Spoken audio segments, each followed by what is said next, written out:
D'un projet intitulé Scolarisation et maintien des filles dans 25 écoles au niveau du Cap de Baguineda.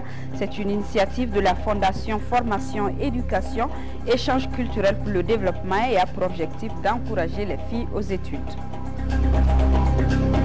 4e congrès international de la Société africaine de pathologie infectieuse. Les travaux se tiennent à Bamako.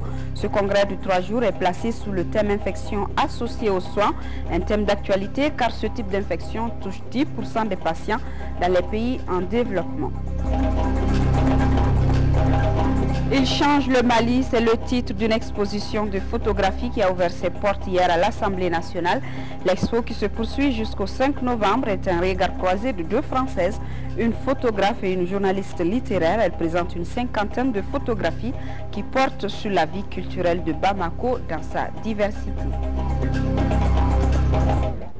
Mesdames et messieurs, bonsoir et bienvenue à cette édition, ce communiqué du ministre du Travail et de la fonction publique qui communique en application des dispositions de la loi n° 05-040 du 22 juillet 2005 relative aux fêtes légales en République du Mali, les journées du dimanche 6 novembre 2011, fête de la Tabaski, et lundi 7 novembre 2011 sont chômés et payés sur toute l'étendue du territoire national. Le pèlerinage 2011 entame samedi prochain sa phase décisive avec la célébration de la journée de Arafat. Le chef de l'État Amadou Toumani Touré, qui effectuera cette année ce pilier de l'islam, est arrivé à l'aéroport de Guéda accompagné de son épouse. Le président de la République fera d'abord l'étape de Mina, à l'instar des autres pèlerins, dont ses compatriotes qui quittent Maka ce soir pour Mina, d'où ils ralieront Arafat. ATT, la délégation qui l'accompagne et l'ensemble des pèlerins consacreront la journée de samedi aux prières. La journée de Arafat, rappelle-t-on, est la journée sans laquelle on ne serait parlé de pèlerinage. Nous y reviendrons plus en détail dans nos prochaines éditions. Pèlerinage toujours, les pèlerins de la filière privée se trouvent présentement à Makan. Encadrés par une vingtaine d'agences, ces pèlerins sont repartis entre une 60aine de logements plus ou moins proches de la Kaaba. Nos envoyés spéciaux, Seydou Baba Traoré, Amadou Diawara et Albert Traoré nous en disent plus. Ils sont près de 5500 pèlerins maliens à opter pour la filière privée. Une vingtaine d'agences contre une 50aine l'année dernière assurent l'encadrement de ces pèlerins. À la veille du départ sur Mina pour l'étape proprement dite du pèlerinage, nos compatriotes de la filière privée, nous a-t-on dit, ont rallié Maka venant de Médine ou directement de Bamako. Ici, les avis sont partagés concernant les conditions de voyage, d'hébergement et de séjour. En ce qui concerne le transport, ça s'est très bien passé. Bon, l'hébergement aussi c'est bien, mais ce qui laisse à désirer un peu, ça c'est les conditions d'hygiène dans les toilettes. La restauration d'abord, c'est bien. Le dortoir, c'est bien. Nous buvons de la bonne eau. Nous sommes vraiment bien traités comme chez nous. D'ailleurs, plus que chez nous. Pour le déplacement aussi, on a des cars. Chaque heure de prière, on nous amène. Bon, concernant la santé aussi, le médecin est là pour le bien-être de tous les pèlerins. La restauration, évidemment, c'est le riz traditionnel, comme tout le monde le sait. Il varie de temps en temps, quelques rares fois. L'hébergement, il faut surtout mettre l'accent sur l'hygiène. Ces pèlerins de la filière privée sont répartis entre une 60aine de logements plus ou moins proches de la Kaaba. Certaines agences dont les logements sont éloignés du haram, l'appellation ici de la Kaaba, ont trouvé une autre solution. Elles mettent quotidiennement des bus à la disposition de leurs pèlerins. Du côté de l'encadrement des privés, après des retards constatés pour le transport des pèlerins Bamako-Arabie Saoudite, on tente de rassurer. Ce sont des aléas liés au transport aérien. C'est un peu délicat. Ce que nous pouvons dire à la date d'aujourd'hui, tous les pèlerins maliens sont rentrés à la Mecque et à Médine. Aujourd'hui, 80%, entre 75 et 80% sont déjà à la Mecque. Le reste est à Médine. Ce qui est important, c'est que les pèlerins maliens puissent être là avant les délais prescrits. Dans quelques jours, au pied du mont Arafat, filière gouvernementale et filière privée vont se confondre. Mais en attendant, tous ou presque continuent quotidiennement leur tawaf ou leur prière. Le président de l'Assemblée nationale a successivement reçu en audience ce matin le médiateur de la République, Django Sissoko, le directeur de Save the Children et le président de la plateforme de soutien aux réformes constitutionnelles. Le médiateur de la République est venu remettre son rapport annuel au président de l'Assemblée nationale, un rapport qui concerne la gestion domaniale et foncière, la protection sociale, l'éducation, la fiscalité, la douane, entre autres. Les deux autres personnalités sont venues informer le professeur sur leur activité. Le compte-rendu de Daouda Sidiki Diara. La première personnalité reçue en audience par le président de l'Assemblée nationale est le médiateur de la République. Django Sissoko est venu remettre au professeur Diongounda Traoré son rapport annuel au titre de l'année 2010. L'article 17 de la loi instituant le médiateur de la République fait obligation à cette autorité indépendante de présenter au président de l'Assemblée nationale un rapport annuel.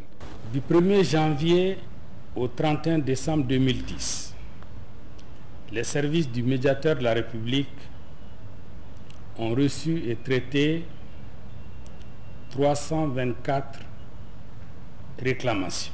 Le traitement de 248 réclamations était entièrement bouclé à la date du 31 décembre 2010, soit un taux de 76,54%. Nous allons lire et étudier ce document qui vient de nous être remis et que nous réagirons. Ce qui n'est pas toujours très fréquent au niveau de l'administration. Nous réagirons à son contenu dans la mesure de ce que nous y aurons compris et pour contribuer nous aussi un peu à votre travail. Une heure après, ce fut le tour du directeur de Save the Children de rencontrer le professeur Diongounda Traoré pour lui expliquer la stratégie adoptée par différents partenaires des structures sanitaires en vue de mener une campagne contre la mortalité néonatale et infantile. Nous sommes là aujourd'hui pour discuter notre campagne pour la santé qui s'appelle Tous et Chacun. Nous sommes en train de faire ça en partenariat avec beaucoup de partenaires clés comme le gouvernement malien, UNICEF et beaucoup d'autres. Alors nous sommes là pour mieux expliquer les objectifs de la campagne, notre partenariat et ce que nous anticipons de gagner pendant la période de la campagne ici au Mali. La campagne va toucher tout le pays, mais avec surtout les coins où nous sommes en partenariat déjà, avec l'implémentation des programmes. Mais Inch'Allah, ça va pousser vers tous les coins du pays. C'est un peu partout au Mali. Autre personnalité reçue par le président de l'Assemblée nationale, c'est le président de la plateforme de soutien aux réformes constitutionnelles. Nous étions venus pour présenter la plateforme de soutien aux réformes politiques au président, à l'honorable président de l'Assemblée nationale, lui parler un peu de nos objectifs, de notre programme d'action, demander leur soutien et leur bénédiction pour un bon aboutissement de nos activités. Ouverture ce matin au CICB du symposium initié par Sasakawa Global 2000 et l'association Sasakawa pour l'Afrique présidée par Cissé Mariam Kaïdama Sidibé, Premier ministre. L'organisation de ce symposium au Mali vise à encourager les initiatives pour une agriculture durable. Les thèmes discutés au cours de ce symposium sont la recherche de la vulgarisation agricole, de la ferme aux consommateurs et penser chaîne de valeur. Mahamadou Doumbia. L'engagement du Mali en faveur de l'agriculture constitue, selon l'association Sasakawa Global 2000, un modèle dont l'Afrique subsaharienne peut s'inspirer. Mettre en valeur les réalisations du Mali dans le domaine de l'agriculture et du développement rural, c'est l'ambition de ce 25e anniversaire de Sasakawa pour l'Afrique. L'organisation de ce symposium intitulé « Allons vers le paysan » marque l'engagement définitif de l'association Sasakawa pour aider les producteurs africains en vue de mettre fin à la famine et à maintenir la sécurité alimentaire.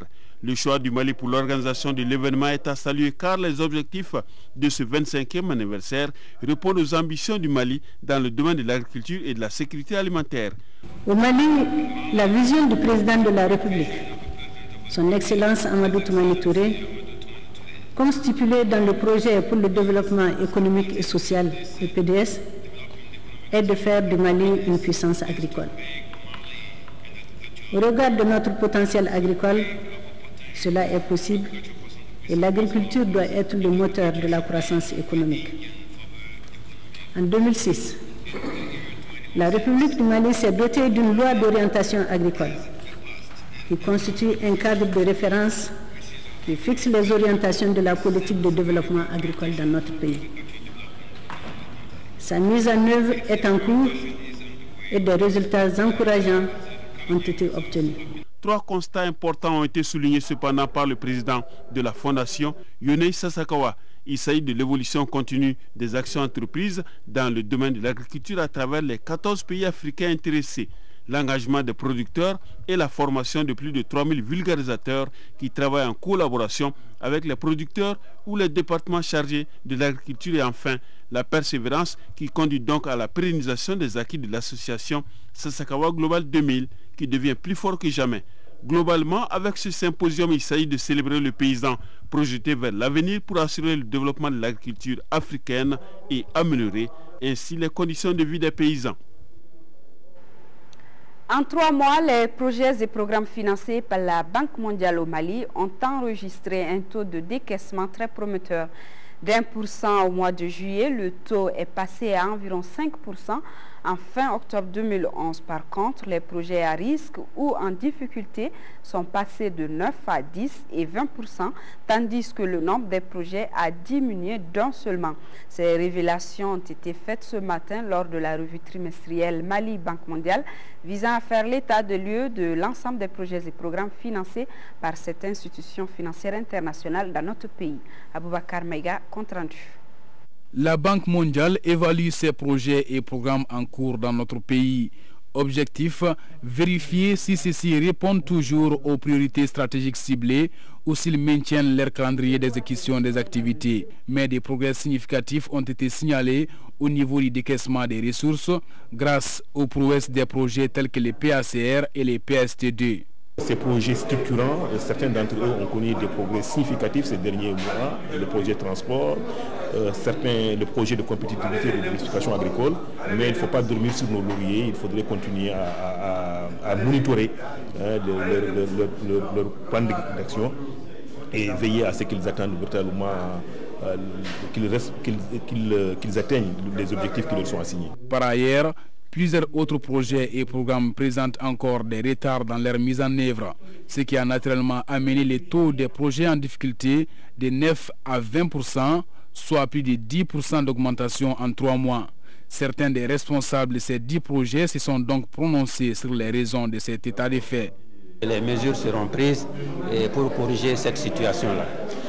Lorsqu'on regarde la moyenne de niveau de décaissement des projets de la Banque mondiale, aussi bien en Afrique que dans notre zone, donc les pays qui relèvent de la direction des opérations qui siègent au Mali ici, nous sommes dans une bonne moyenne. Mais ce n'est pas une raison pour que nous soyons satisfaits parce que nous ne voulons pas rester au niveau de la moyenne. Nous voulons être au-dessus, voire être le meilleur et avoir un taux de décaissement très élevé. Cette concertation trimestrielle Mali-Banque mondiale intervient dans le cadre de l'application des recommandations de la revue 2011 du portefeuille des projets et programmes financés par l'institution financière internationale dans notre pays.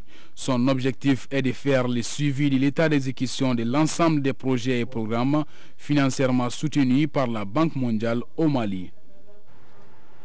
Lancement ce matin du projet intitulé Scolarisation et maintien des filles dans 25 écoles au niveau du Cap de Baguineda. Le projet qui est une initiative de la Fondation Formation, Éducation et Échange culturel pour le développement est un atout pour les parents et un encouragement pour les filles aux études. Envoyés spéciaux Alpha Maïga et Sekou Kouyaté. Aujourd'hui, l'éducation de la jeune fille est un défi qu'il faut relever pour un développement durable. Et c'est à cet exercice que s'attelle la Fondation Formation, Éducation, Échange culturel pour le développement.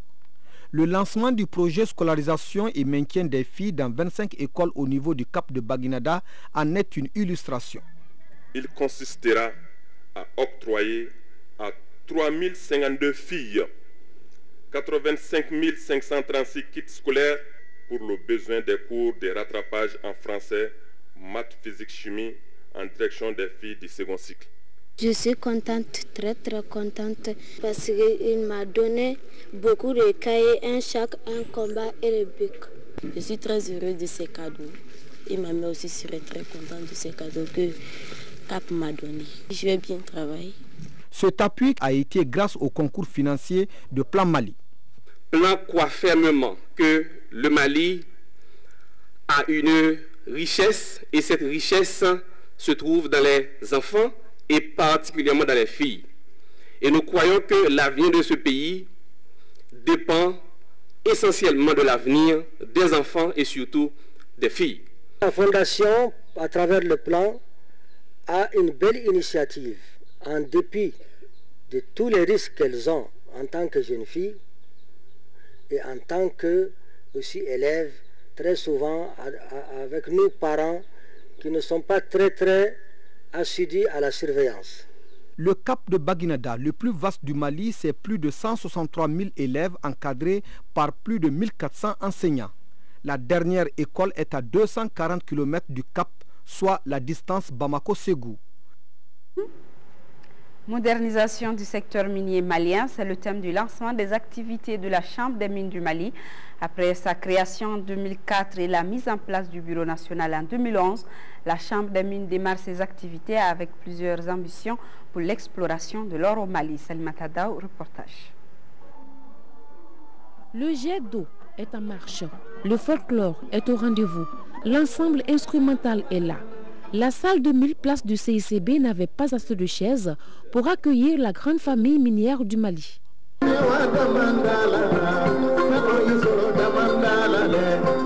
C'est parti pour la nouvelle ère du secteur minier du Mali, le pays de Kankou Moussa. Après sa création en 2004, la Chambre des mines du Mali a mis en place son bureau national en février 2011. Pour le lancement de cette activité, des pays miniers comme le Burkina Faso, le Niger, la Côte d'Ivoire, le Ghana, la Guinée et l'Afrique du Sud ont été invités.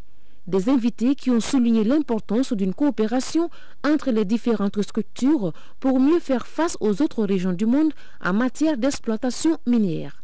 Le contexte de la mondialisation et de la régionalisation impose aux différents secteurs d'activité, dont notamment celui des mines, de mieux s'organiser pour renforcer leur capacité d'anticipation, créer une synergie d'action en vue de mieux défendre leurs intérêts. Outre l'or, la présence prouvée dans le sous-sol malien de substances minérales en qualité et en quantité comme le diamant, la bauxite, le manganèse, l'uranium, le fer prédispose le secteur minier du Mali à un avenir prometteur. La Chambre des mines du Mali se veut être un outil précieux et indispensable d'amélioration et de rationalisation, de perfectionnement de l'activité du secteur minier national qui enregistre, à n'en pas douter, une évolution positive constante depuis 1991. L'activité des mines industrielles apporte au Mali 75% de ses recettes d'exportation et représente près de 25% de son PIB. La CMM va contribuer à booster davantage ce secteur qui emploie plus de 10 000 personnes. L'objectif principal du gouvernement du Mali, assigné au secteur minier, est l'accroissement substantiel de la part des produits miniers dans le PIB. Le gouvernement a réaffirmé sa volonté de faire du secteur privé le moteur de croissance de notre économie, en favorisant l'investissement privé dans un cadre réglementaire et institutionnel adéquat et en supervisant la mise en œuvre de cette politique. Cette cérémonie de lancement a pris fin par la présentation des membres du bureau au public. Ensuite, le ministre Amadou Cissé a symboliquement remis une clé représentant les attributs de la Chambre des mines du Mali au président Abdoulaye Pouna. La compagnie malienne pour le développement des textiles CMDT a remis cet après-midi des trophées, des attestations aux meilleurs producteurs et organisations de production de coton. Une manière de créer une saine émulation dans le milieu rural, de les encourager à redoubler d'efforts pour la relance de la culture du coton. Sidiki Dambélé. À l'image du laboureur et ses enfants des gens de La Fontaine, ils ont remué leurs champs, ils ont creusé, fouillé et bêché. Et aujourd'hui, le résultat est là. Ce sont les meilleures organisations paysannes et meilleurs producteurs de coton qui viennent d'être récompensés par la CMDT avec des primes à la qualité coton. Une mention spéciale est dédiée à Karamoko Dambélé de Koutiala, meilleur producteur de coton de qualité pendant les 5 dernières campagnes. Le trophée de la meilleure organisation paysanne est revenu à Grasso 2 dans le cercle de Koutiala. C'est grâce à cette tête de proue et aux autres producteurs des zones OHVN que la CMDT va pouvoir récolter cette année 400 000 tonnes de coton graines. Comme quoi, le travail est un trésor. Nous voulons par cet exemple-là inciter les producteurs, ceux qui n'ont pas eu le prix, à bien travailler pour mériter. Les OP qui n'ont pas eu le prix, à bien travailler pour le mériter. C'est lorsque chacun cherchera à devenir meilleur que son voisin dans le cadre d'une saine compétition. C'est ça qui va amener le progrès de notre filière et c'est ça que je souhaite de tout mon cœur. Les producteurs, par la voix de Bakary Togola, président de l'APECAM et de Karamoko Dambélé, s'engagent à faire mieux l'année prochaine. Car ici, tous sont convaincus. Les cotonculteurs, leurs partenaires, la CMDT, font le pari de hisser la filière cotonnière malienne au premier rang en Afrique. Et la prime à la qualité coton est une des stratégies pour relever ces défis. Vous nous avez gratifié d'une bonne production. Nous vous gratifions des remerciements du gouvernement. Ces cérémonies vont, j'en suis sûr, renforcer la forte mobilisation des acteurs autour de l'enjeu de produire du coton de bonne qualité, seul gage d'aider les filières africaines dans la crise qu'elles traversent en vue de souhaiter leur développement durable. Je m'associe ici au remerciement du président directeur général de la CMDT pour saluer l'engagement vigoureux, résolu et opérationnel de tous les acteurs de la filière cotonnière. Les récompenses primes à la qualité de coton ont été instituées par la CMDT il y a 6 ans. Les lauréats reçoivent les intrants nécessaires pour la culture du coton, les engrais, les insecticides et les semences de coton. L'Association islamique pour le salut a distribué ce matin 152 bœufs aux couches démunies d'une valeur d'environ 20 millions de francs CFA. Le don s'inscrit dans le cadre de la célébration de la fête de Tabaski. Le reportage de Timogo Konati. Pour maintenir l'élan de solidarité dans notre pays, l'Association islamique pour le salut procède depuis une dizaine d'années à une opération de distribution de bœufs. Cette année, ce sont au total 152 bœufs pour un coût d'environ 20 millions de francs CFA répartis entre cette région et le district de Bamako.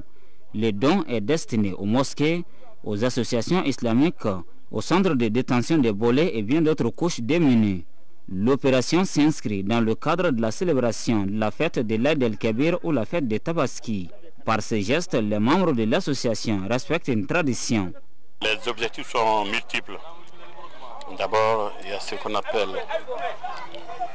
secourir vraiment les couches les plus démunies, les orphelins, les veuves, les associations musulmanes et autres partenaires. Les bénéficiaires ont accueilli les dons à bras ouverts. C'est un sentiment de satisfaction parce que c'est un bienfait qui nous a été offert par des musulmans et nous nous réjouissons de ce bienfait. L'Association islamique pour le salut est accompagnée dans le processus par une ONG partenaire de la Turquie. L'Office de protection des végétaux mène depuis lundi une vaste opération de lutte contre les oiseaux granivores en 4e région. Le coup d'envoi de l'opération a été donné à Molodo, en zone office du Niger. Il permettra de traiter 200 hectares qui servent de nidification à ces oiseaux nuisibles aux cultures. De Ségou Kandesila. C'est à partir de Molodo, en zone office du Niger, que cette opération de lutte contre les oiseaux granivores a démarré. L'opération consiste à travers un avion Cessna de l'armée de l'air à traquer les oiseaux jusque dans les dortoirs, des roseaux et des champs de canne à sucre où, vers le petit soir, ces oiseaux convergent en centaines de bandes. Ces dortoirs, qui servent également de nidification à ces oiseaux nuisibles aux cultures, se trouvent un peu partout dans le cercle de Nyono, comme ici à Seribala, où les densités d'oiseaux et d'oisillons sont estimées à des milliers d'individus par hectare.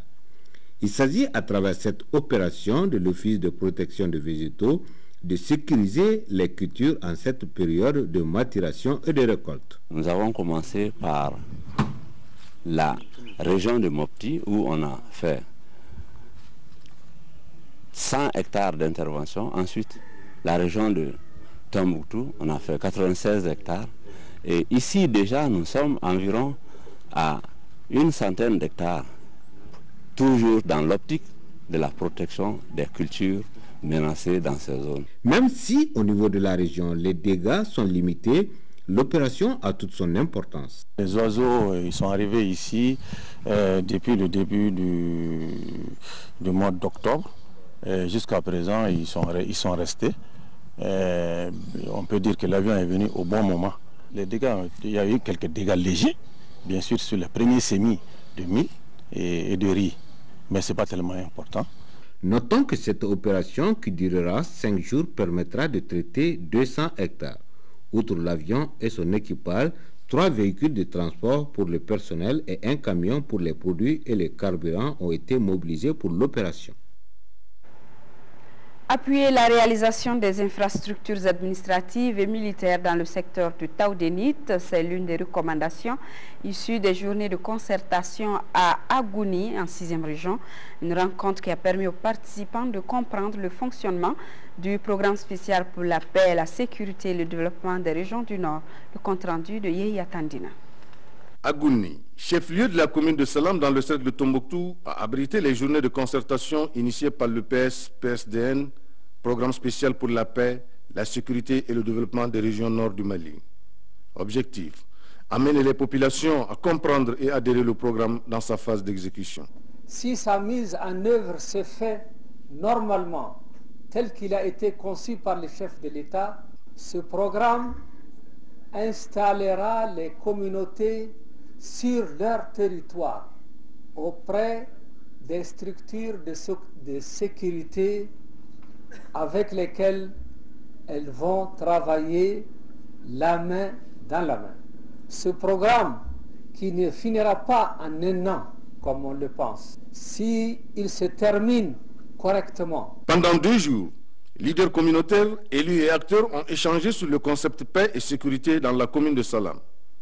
Les autorités régionales se félicitent du climat de sérénité qui a prévalu. La rencontre s'est tenue avec la présence de tous ceux qui ont été appelés, de toutes les communautés, avec la plus grande discipline, la plus grande responsabilité, la plus grande écoute, mais aussi avec le plus grand droit d'expression. Cela dénote l'importance que les communautés bénéficiaires du programme ont pour le programme, mais aussi l'intérêt qu'ils ont pour le développement de leur commune. À l'issue des travaux, des recommandations ont été formulées, parmi lesquelles diligenter la réalisation des infrastructures administratives et militaires dans le secteur de Taoudeni et élargir le programme à d'autres zones du cercle. Nous restons dans la région de Tombouctou et toujours avec le programme spécial pour la paix, la sécurité et le développement dans les régions nord qui a organisé une rencontre intercommunautaire dans la commune rurale de Gossi. Les populations ont été largement informées sur les impacts du programme dont la première phase s'achève en février prochain. De Gossi, Aïssata Saliou Maïga. Construction d'infrastructures scolaires et de sécurité, financement d'un programme de promotion de l'élevage, aménagement de périmètres irrigués villageois et bitumage de la route Gossi, Groumararous, Tombouctou. Voilà entre autres recommandations formulées par les populations de Gossi à l'issue de la rencontre intercommunautaire que cette commune rurale de Tombouctou vient d'abriter. Elle se situait dans le cadre de la mise en œuvre du programme spécial pour la paix, la sécurité et le développement dans les régions du Nord. C'est des impressions très importantes pour moi. Pour moi, c'est une rencontre salutaire, qui était trop attendue d'ailleurs, parce qu'elle a vraiment levé tout équivoque par rapport à l'information sur le projet. Auparavant, les experts du PS-PSDN avaient développé des thèmes relatifs à la sécurité, au développement et à la bonne gouvernance. Ils ont également fait le panorama des projets déjà exécutés dans les localités concernées par la première phase du programme. Les communautés ont manifesté un intérêt particulier pour les échanges, du reste très fructueux. Il s'agit de venir informer, sensibiliser, dans le souci de la préservation de la paix, de la consolidation de la paix, de rappeler la coexistence pacifique entre toutes les communautés afin que le programme spécial pour la paix, la sécurité et le développement puisse se réaliser sans anicroche. La société civile plus particulièrement devrait à présent œuvrer en synergie parfaite avec les forces de sécurité dans le cercle d'une véritable coordination civile et militaire pour non seulement minimiser les menaces sécuritaires, mais en même temps promouvoir le développement. Il faut préciser que la région de Tombouctou n'est pas concernée par la première phase du PSPSDN qui prend fin en février prochain. Les douanes maliennes restituent à la partie ivoirienne un lot de véhicules de ce pays, véhicules dérobés pendant la crise post-électorale est saisie au cordon douanier de Zégoua. La remise de ces véhicules a eu lieu hier mardi à Zégoua en présence des autorités douanières du Mali et de la Côte d'Ivoire. C'était donc avant-hier mardi, le compte-rendu de Sékou Konaté. Il s'agit là de 10 véhicules, tous volés sur le sol ivoirien à la faveur de la crise post-électorale qui a secoué ce pays. Les 10 véhicules appartenant soit à des services publics ou à des privés ont été saisis au cordon douanier de Zégoua entre juillet et octobre 2011 par les hommes du chef de brigade Abdoulaye Sissé, souvent avec des fausses plaques d'immatriculation ou maliennes ou ivoiriennes. Il y a des faussaires en Côte d'Ivoire qui s'évertuent à fabriquer des fausses cartes grises et des fausses plaques d'immatriculation et qui mettent ces plaques et ces cartes grises sur les véhicules volés. Donc c'est une tentative de dissimulation.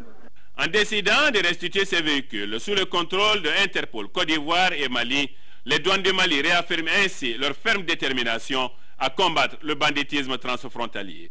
La lutte contre ces fléaux nécessite aussi la coopération des services publics, mais aussi des populations. Pour sa part, l'administration des douanes reste disponible et jouera pleinement sa partition en vue de réaliser les objectifs qui lui sont assignés par les plus hautes autorités de notre pays. Pour la partie ivoirienne, le geste est la parfaite illustration de l'excellence des rapports de collaboration et de bon voisinage entre nos deux pays. Au nom des autorités ivoiriennes, je les remercie et que cette coopération s'accentue, qu'on aille au-delà. Rappelons que la cérémonie des Zégoua intervient après celle organisée à Sikasso et Bougouni et qui ont porté sur des moustiquaires imprégnés et de véhicules. 4e congrès international de la Société africaine de pathologie infectieuse SAPI. Les travaux se tiennent à Bamako. Ce congrès de 3 jours est placé sous le thème « Infections associées aux soins », un thème d'actualité car ce type d'infection touche 10% des patients dans les pays en voie de développement. Les 300 participants au congrès mènent donc une réflexion autour des moyens de prévention et de lutte contre ces infections. Le reportage de Brahma Traoré. Au grand mot, les grands remèdes. Pour combattre les pathologies infectieuses, il faut des actions vigoureuses. C'est pourquoi le 4e congrès international de la Société africaine des pathologies infectieuses, SAPI, se veut une réponse à la problématique. Ces infections concernent en moins 4,5% des patients dans les pays développés et en moins 10% des patients dans les pays en développement. Cependant, ces chiffres cachent une grande disparité en fonction des pays et des spécialités concernées. Car en milieu chirurgical, on note une infection du site opératoire dans environ 30% des cas. Ces prévalences justifient aisément le choix du thème « Infections associées aux soins » pour ce 4e congrès international de la SAPI. Un congrès qui regroupe plus de 300 participants venus d'Afrique et d'Europe. Pendant 3 jours, ces spécialistes des maladies infectieuses vont mener une réflexion autour des moyens de prévention et de lutte afin d'inverser les tendances actuelles. Au Mali, certaines actions sont en cours pour relever ces défis de la santé publique. Le Mali s'est engagé dans la promotion du lavage des mains et de l'usage de la solution hydroalcoolée, dont le centre pilote est le centre hospitalier universitaire du Point G. Aussi, faut-il le souligner, le ministère de la Santé est en train d'élaborer un plan d'action de lutte contre les maladies nosocomiales qui sera certainement soumis à l'approbation du gouvernement d'ici la fin de l'année. En attendant, ce 4e congrès international de la Société africaine de pathologie infectieuse devra aboutir à l'élaboration d'un plan d'action. Un plan dont la mise en œuvre devra contribuer à lutter efficacement contre les maladies infectieuses. Nous restons dans le domaine sanitaire avec ces 18 médecins, techniciens supérieurs et optométristes qui ont obtenu leur diplôme hier après-midi. Cette promotion est formée par les ressortissants de 10 pays d'Afrique. La catégorie d'optométristes a obtenu une licence après une année sur le terrain. Elle reviendra à l'IOTA pour les études de master puis doctorat. Le compte rendu de Boubacar Sissoko. L'Institut d'ophtalmologie tropicale d'Afrique, IOTA, est une référence en Afrique. Il a contribué à la formation des cadres dans le domaine. Le département de la formation s'intègre à part entière dans les programmes de lutte contre la cécité en formant des professionnels, médecins, infirmiers, techniciens de santé au profil directement opérationnel en ophtalmologie. C'est ainsi, de 1990 à 2011, 528 médecins spécialistes et techniciens supérieurs en ophtalmologie ressortissant de 18 pays francophones ont été formés à l'Institut. La promotion est forte de 18 diplômés répartis en 3 catégories. Il s'agit des médecins, des techniciens supérieurs et des optométristes qui sont à leur première promotion.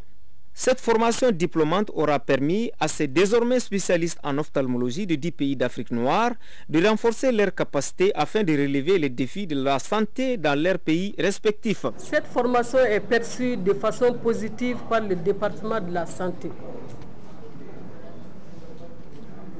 Je voudrais vous rappeler tout simplement que la demande est grande en matière de santé de la vue. Faut-il le rappeler, l'optométrie est une profession de santé autonome réglementée dans sa formation et dans son exercice. Les optométristes sont donc des praticiens de première ligne qui s'occupent de tous les aspects de l'œil et de la vision. La commune urbaine de Konyakari a remporté le premier concours organisé entre les communes de la première région. Ce concours est organisé par le ministre de l'Administration territoriale et des collectivités locales de Kaï, le compte rendu de Diafar Haïdara. Ce prix est l'aboutissement d'un long processus engagé par les populations de Konyakari depuis 4 décennies et confirme les distinctions régionales des 3 dernières années remportées par la commune, à savoir l'édition de 2007 organisée par le ministère de l'Administration territoriale et des collectivités locales et les éditions de 2008 et 2010 organisées par le GRDR. Je dirais tout simplement qu'il est loin d'être un hasard si la commune de Konyakari reçoit aujourd'hui ces privilèges.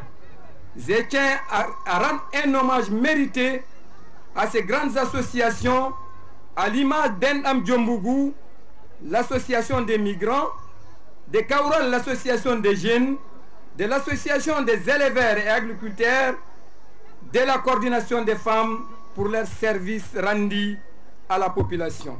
Ce prix d'une valeur de 35 millions de francs CFA servira à financer 3 projets que sont le projet de développement de la petite enfance, la clôture du stade de football et l'extension du marché de Konyakari. Je voudrais profiter de cette occasion pour inviter toutes les communes de la région de Kaï à s'inspirer de l'exemple de Konyakari afin de déclencher le processus de développement local dont elle assure la maîtrise. Au cours de cette cérémonie, les autorités administratives et politiques ont joint l'utile à l'agréable en posant la première pierre du projet de développement de la petite enfance cofinancé par l'Union européenne à travers la cellule technique du co-développement, l'association Endam Djombougou. La mairie a également remis des matériels agricoles aux paysans les plus méritants de la commune. Cette remise a été suivie d'une conférence débat sur l'assainissement animée par le directeur régional de l'assainissement. Enfin, un match de football a opposé l'AS Kaï à la sélection de Konyakari, score final 2-0 pour Konyakari. Dans le cadre de la Biennale de la photographie qui a démarré dans notre pays, s'est tenue une rencontre d'experts sur la diversité culturelle. C'était sous la présidence du ministre de la Culture et l'invité d'honneur de la Biennale, en la personne de Frédéric Mitterrand, ministre français de la Culture et de la Communication. Le reportage de Timogo Konati. Ce symposium qui se tient dans le cadre de la Biennale de la photographie a permis aux experts de décrypter aux étudiants du conservatoire Bala-Fassaye Kouyaté, de l'Institut national des arts et autres acteurs du monde de la culture l'importance de la diversité culturelle. Une convention adoptée par l'UNESCO depuis une dizaine d'années. La diversité culturelle est dans la nature des choses. Dans la nature, tout est divers. Donc, si les hommes sont divers, la culture étant l'expression de leur identité, il est normal aussi que la culture soit diversifiée. Je la trouve très importante et je pense qu'il faut la protéger. Je la trouve très importante. On voit bien au Mali, il y a des langues différentes, il y a des regards différents à travers la photographie, il y a des pratiques différentes. Et alors cette diversité nous enrichit, elle nous apporte beaucoup de choses, elle nous rend plus heureux. L'édition 2011 de la Biennale de la photographie se tient à un moment où la diversité culturelle est confrontée à des défis, notamment linguistiques et économiques. Pour relever ces défis et faire de la culture un véritable vecteur du développement, les experts prônent une synergie d'action et la créativité. Il faut d'abord que nous-mêmes, nous aimions notre culture, que nous créions, que nous mettions à valeur nos créations, que nous mettions à valeur les éléments essentiels de notre culture. Et qu'en même temps, en nous enfonçant dans cette culture-là, nous puissions nous ouvrir aux autres mondes. Il est clair qu'un débat autour de la diversité culturelle ne peut pas être clôturé en un jour. C'est un débat ouvert et nous utiliserons beaucoup de créneaux, beaucoup de pistes pour mettre sur table la question de la diversité culturelle dans toute sa dimension. Le ministre Niang a informé l'assistance de l'élaboration et la validation du document cadre de politique de la culture par son département avant de proposer au gouvernement un conseil présidentiel de la culture au moins une fois par an. Il change le Mali, c'est le titre d'une exposition de photographie qui a ouvert ses portes hier à l'Assemblée nationale. Elle est inspirée du livre intitulé Novembre à Bamako, édité par Cori Éditions du Mali, et Le Bec en l'air de France. L'expo qui se poursuit jusqu'au 5 novembre est un regard croisé de deux Françaises, une photographe et une journaliste littéraire. Elle présente une cinquantaine de photographies qui portent sur la vie culturelle de Bamako dans sa diversité. Moudibou Soirée a assisté au vernissage. Inscrite dans la programmation off de la Biennale africaine de la photographie que Bamako accueille depuis quelques jours, cette exposition intitulée « Il change le Mali » est une porte ouverte sur les créations artistiques contemporaines de notre pays. Inspiré du livre Novembre à Bamako, ce projet met en exergue toute la richesse de la vie culturelle de notre capitale, une ville contemporaine ouverte et riche de traditions.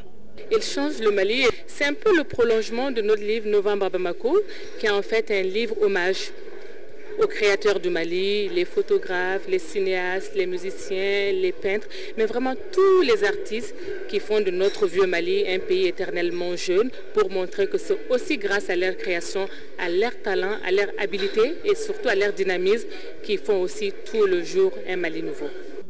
L'expo présente une cinquantaine de photographies et vous invite à découvrir à travers une sélection d'images instantanées qui révèlent le quotidien de certains artistes et hommes de culture du Mali.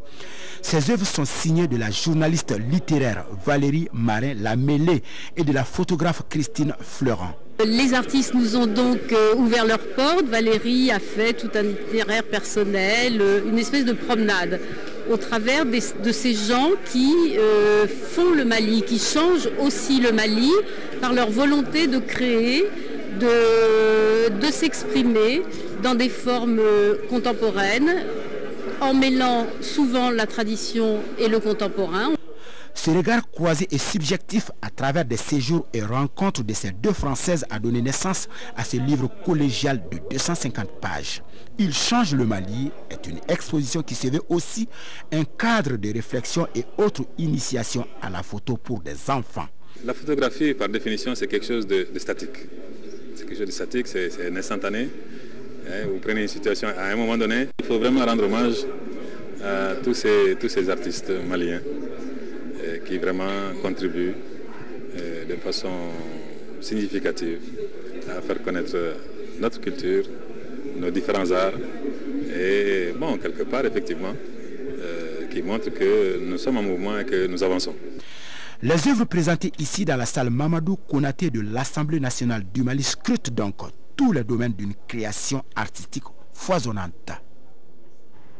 Et ce communiqué de presse, Boubacar Sidiki Touré, ambassadeur du Mali au Portugal avec résidence en France, a présenté le mardi 11 octobre 2011 ses lettres de créance au président portugais Aníbal Cavaco Silva.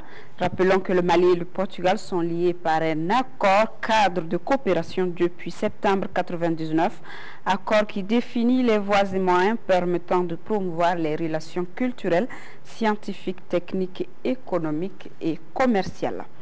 Page noire de ce journal, le patriarche des Touré de Bagadadji, El Hadji Bamou Touré, n'est plus.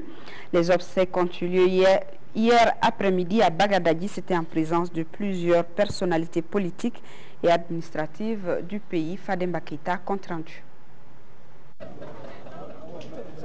Né en 1917, El Hadji Bamou Touré, ex-disciple de feu Chirfi Birama Aïdra de Bozola, n'est plus. Éduqué dans la rigueur, l'endurance et la persévérance, le regretté Bamou a consacré ses 94 ans à l'expansion de l'islam. Jardinier hors pair, berger ayant conduit les troupeaux à Mopti Tenenkou, vendeur de cola, chevalier de l'ordre national le 14 janvier 2009, il effectua le pèlerinage sur les lieux saints de l'islam en 1983. Bamou était le chef des patriarches Touré, une dynastie de tradition, ni de pouvoir formel, mais d'autorité morale. Bamou a toujours eu ce respect et ce souci de maintenir la communauté de Touré dans le cadre du respect strict, n'est-ce pas, de l'islam. Et c'est ce qu'il a fait. Et nous lui sommes reconnaissants pour avoir éventuellement prostitué et nous maintenir tous dans la ligne morale de cette famille. Ce détenteur du prix Ahmed Baba pour service rendu à l'islam a œuvré pour la consolidation des principes et valeurs légués par les aïeux. Les prises de position se sont réglées dans son vestibule. Il a tout fait pour garder l'unité de la famille et il a tout fait pour rehausser l'islam. Je voudrais donc, pour notre président de la République et du Premier ministre, adresser à toute la famille Touré, la famille de Niari et la famille Dravela, toutes les condoléances du gouvernement du Mali et toutes les condoléances de tous les peuples maliens. Le patriarche des Touré est l'un des artisans de la rénovation de l'ancienne mosquée de Vendredi de Bamako. Il repose désormais au cimetière de Niarela. Il s'en est allé, laissant derrière lui 2 épouses, 7 enfants et plusieurs petits-fils inconsolables. Que la terre lui soit légère. Je reprends donc ce communiqué du ministre du Travail, de la fonction publique, en application des dispositions de la loi numéro 05-040 du 22 juillet 2005 relative aux fêtes légales en République du Mali, les journées du dimanche 6 novembre 2011 et lundi 7 novembre 2011 sont chômés et payés sur toute l'étendue du territoire. Cette édition s'achève. Demain, 10h-13h, Sira Bachili, retrouvé Alassane Suleiman pour les éditions du soir. Merci et excellente soirée à tous.